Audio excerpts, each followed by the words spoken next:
My husband and I have 2 children, Ian and McKenna.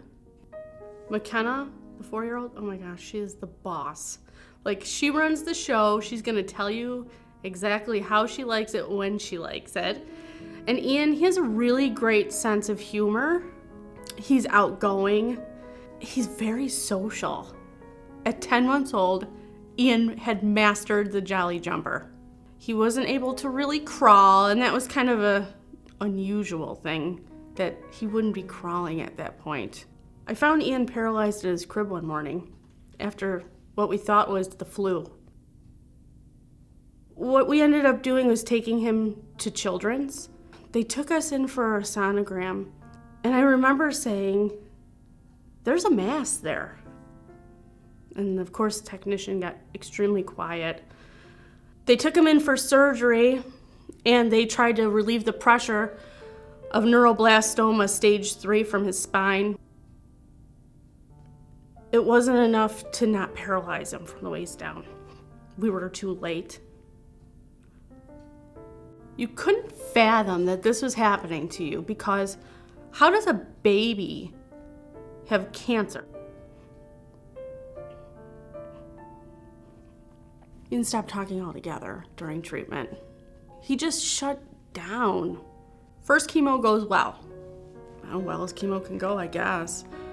He's tired, he's vomiting, and VNA comes in and says, "You know that port that your son has that connects to his heart, and he's 10 months old and he's not supposed to touch it? Yeah, if he touches that and pulls it because he doesn't know any better, he's gonna bleed out. So once a week, and somebody's gonna come over and help you take this clear piece of plastic off. While you hold him down."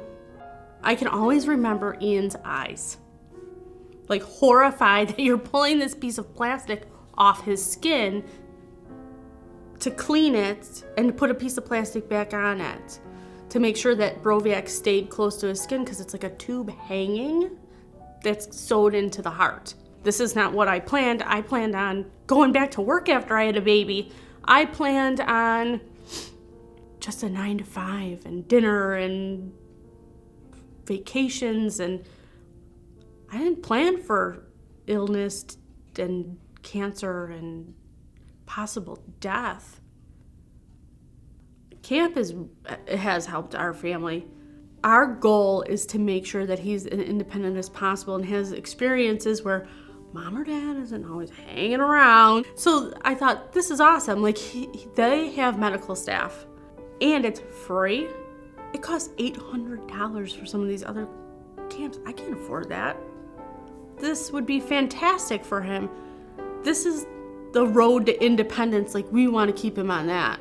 It was truly him having a good time like any other kid at camp, getting dirty, having fun swimming in the pool and making friends, and just like every other kid's summer camp experience.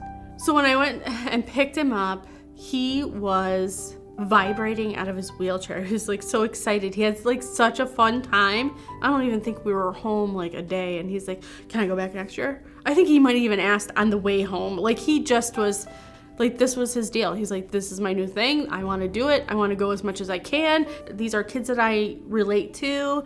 The volunteers are awesome." Like, he just really loved it.